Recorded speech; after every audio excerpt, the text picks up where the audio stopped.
Hai masyarakat ya, apakah ketika Nasdem menyampaikan pada tanggal 20 Maret itu sesuatu yang proper atau tidak? Apakah itu tidak melemahkan perjuangan? Padahal pada waktu itu kita sedang berjuang. Masih ada Mahkamah Konstitusi.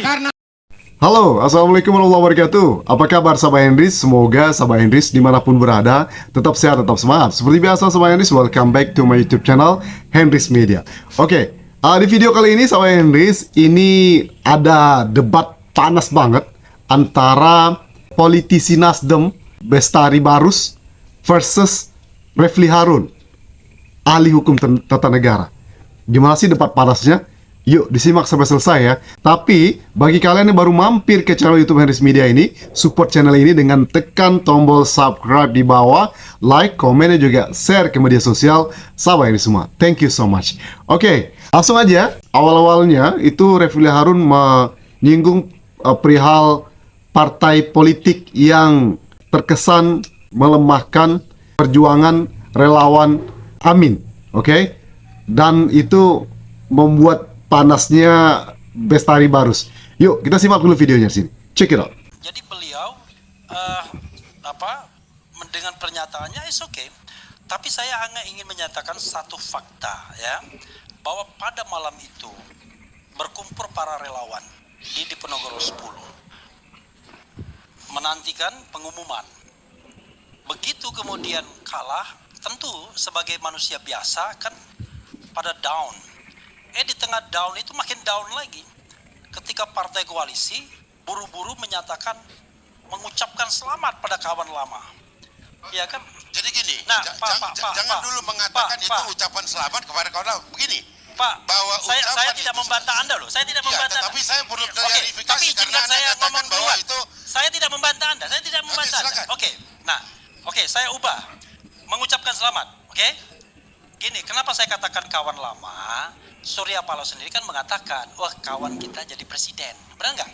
Pada saat kapan? Pada saat dikunjungi di Nasdem. Iya kan? Masya Allah. Ucapan selamat itu saya ingat betul bahwa kami ucapkan selamat kepada KPU. Oke. Kepada paslon. Oke. Dan kepada tunggu dulu, biar kelar ini. Kepada pemenang versi penghitungan KPU. Jelas loh, ada versi. Ya oke, gini. Pak, jadi, Bung Refli. Oke, kita udah terima itu, tetapi gini, Anda harus dengarkan juga psikologi politiknya dong. Yang seperti ini perlu disampaikan kepada masyarakat. Oh iya, tetapi coba lihat, hai masyarakat ya, apakah ketika Nasdem menyampaikan pada tanggal 20 Maret itu sesuatu yang proper atau tidak? Apakah itu tidak melemahkan perjuangan? Padahal pada waktu itu kita sedang berjuang. Masih ada Mahkamah Konstitusi. Karena ada ruang-ruang yang akan hilang. Saudara-saudara sekalian, kelihatan betul bagaimana pragmatisme partai politiknya. Sangat pragmatis partai politik. Tidak menghargai masyarakat yang mendukung. Tidak menghargai relawan yang mendukung. Tidak menghargai lawyer yang mendukung. Tidak menghargai perjuangan dari partai itu. Cukup. Kita tahu itu. Hal yang buruk sekali. Dan hari-hari terakhir ini Anda bisa lihat siapa yang pragmatis atau tidak. Jangan. Ya? Siapa yang pragmatis atau tidak. Siapa yang pragmatis adalah yang ingin memanfaatkan pertengkaran antar masyarakat. Yang pragmatis adalah yang ingin memanfaatkan siapa yang menang. Kita kan paham itu. Itu yang pragmatis. Nah, terakhir. Enggak ini cuma memanfaatkan situasi saja. Saya tidak ngomong itu lagi, saya ngomong yang lain. Ya silakan ngomong yang lain. Saya ngomong yang lain. Saya itu. Saya tutup kalau Enggak, Ini ada satu hal yang penting, Bang Karni. Kenapa kemudian pragmatisme politik itu membahayakan? Hari ini ada agenda untuk mengubah Undang-Undang Kementerian Negara dari 34 menteri ke 41 menteri. Yusril sebagai ahli hukum tata negara mengatakan, gampang Pak, nanti waktu dilantik keluarkan perpu. Nah itulah yang namanya koalisi gemoy, yang kemudian akhirnya cuma bagi-bagi jabatan. Terima kasih. Wassalamualaikum warahmatullahi wabarakatuh. Cukup. Satu kalimat saja. Ya. Jadi proses kepemiluan kita sebenarnya sudah banyak mempertanyakan, bahkan dunia internasional. Jadi kalau dikatakan tadi KPU baik, saya kira fakta menunjukkan mereka telah melanggar etika. Baru di Mahkamah Konstitusi melanggar etika. Tunggu, jangan dulu saya jawab. Selesai saya ngomong, jangan biasakan memotong. bukan perwakilan KPU. Tunggu. Karena abang katakan tadi, kita ucapkan selamat, kan begitu. Mereka sudah bekerja dengan baik. Selamat atas hasil kerjanya, gitu Tunggu loh. dulu, biar selesai saya ngomong. Jangan tunjuk Tunggu KPU, dulu. jangan nunjuknya ke saya. Enggak. Saya bukan KPU. Karena saudara yang mengatakan, saya ulang dulu. Saudara menunjuk saya KPU, jangan dong. Saya bukan KPU. Karena saudara mengatakan KPU sudah bekerja dengan baik. Itu yang disampaikan pada saat itu. Ya, oleh karena saya itu, bukan KPU. Artinya bahwa bagaimana kita mempercaya KPU di tengah pelanggaran etika 3 kali. Ya, subjektivitas Anda sampaikan saja kepada jadi KPU, jangan kepada saya. Karena Anda yang mengatakan tadi mengangkat itu, oleh karena itulah proses kepemiluan kita memang bermasalah. Begitu ya, itu pasti. Tak terbantahkan oleh siapa, begitu.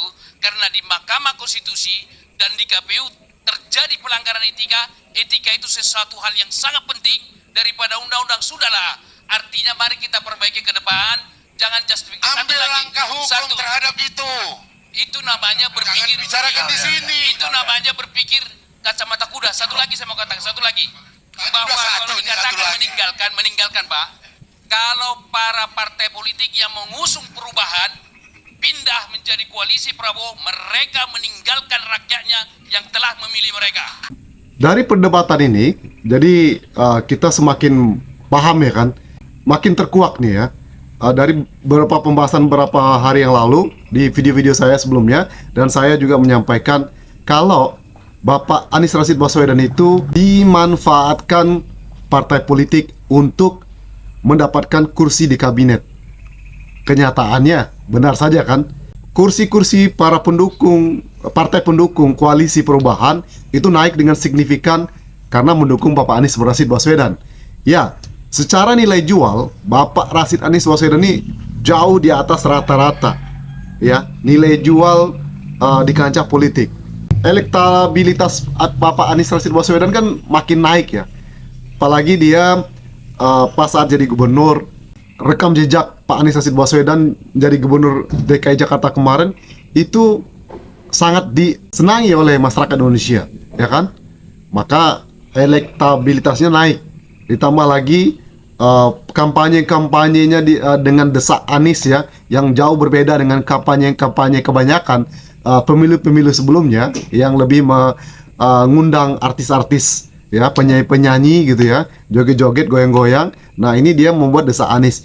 Makanya agar Bapak Anies ini kalah, tentu dilakukan banyak macam skenario gitu ya. Termasuk kemarin bagaimana Surya Paloh itu ya, mungkin ya kata Kodari dijalankan oleh Surya Paloh, itu skenario Bapak Jokowi dijalankan oleh Surya Paloh melalui tangan Surya Paloh. Itu dengan menggandeng Anies Mohaimin, Gus Mohaimin ya kan, dan banyak lagi lainnya. Jadi ini perlahan kita belajar terungkap gitu ya di permukaan menjelang pilkada gitu ya. Kabarnya Anies Baswedan ini akan ditunjuk mulai lagi menjadi calon gubernur ya. Ada yang mengatakan dengan Ahok, lalu tiba-tiba ada KPU mengatakan mantan gubernur tidak boleh lagi mencalonkan diri di pilkada. Nah, ini kan sesuatu hal yang luar biasa. Dan ada juga yang mengatakan hikmahnya saat Bapak Anies Rashid Baswedan ini tidak menang Pilpres kali ini, itu Pak Anies Baswedan diselamatkan oleh Allah. Karena ke depan pemerintah Prabowo Gibran itu akan berat sekali, ya, berat sekali menata, mengelola, belum lagi tentang fiskal ya. Yang utama itu tentang fiskal. Kita ketahui bersama sekarang kan, pajak dinaikkan, ya kan, harga-harga dinaikkan, yaitu untuk mendapatkan pendapatan negara lagi, ya kan. Belum lagi IKN ini harus segera diresmikan, ya, sudah pindah ibu kota katanya gitu ya, dan lain sebagainya. Jadi kita lihat saja sama Henris. Nah, bagaimana menurut kalian sama Henris ke depannya? Apakah Bapak Anies Baswedan akan mencalonkan diri menjadi calon gubernur di DKI Jakarta, kembali berkompetisi di Jakarta atau tidak? Kalau menurut hemat saya, Pak Anies sendiri mengatakan khawatir gitu ya, kalau nanti pilkada DKI itu tidak netral, akan kembali ada cawe-cawe. Tapi kalau menurut saya pribadi, DKI itu harus diselamatkan, Jakarta itu harus diselamatkan. Kenapa?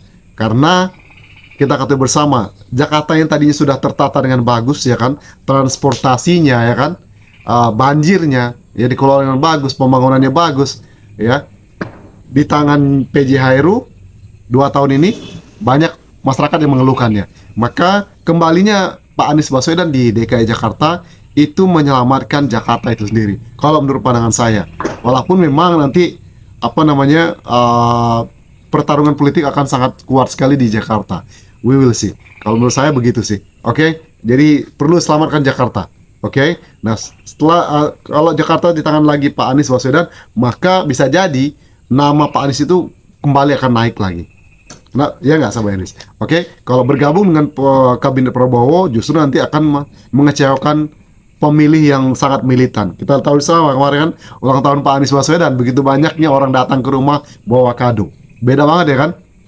Ya, belum lagi 93 ads di beberapa stasiun itu.